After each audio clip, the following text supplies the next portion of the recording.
आम्ही आम्हाला पाठीशी जे कायम राहू सगळे बोला ना.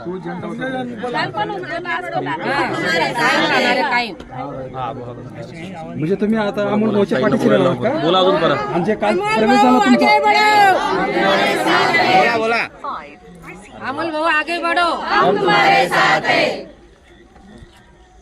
नमस्कार. मी तमाम पाचोरा भडगाव तालुक्यातील महिलांना हे आवाहन करते की आज मी एका एरियामध्ये भेट द्यायला तर तिथे महिलांनी मला सांगितलं की आमची शासकीय कामांचा आमिष टाकून आमची फसवणूक केली जाते इथे आणि तिथे जाऊन डायरेक्ट पक्षामध्ये प्रवेश करून घेतले जातात. या भोळ्या महिलांना हे लक्षात पण येत नाही की त्यांचं पक्षामध्ये प्रवेश होऊन जातो आणि या पद्धतीने एक टोळी आपल्या पाचोरा भडगाव या क्षेत्रामध्ये सक्रिय झालेली आहे. तर महिलांना मी आवाहन करते की या टोळीपासून सावध राहा आणि तुम्ही तुमचे मतांवर ठाम राहा. धन्यवाद.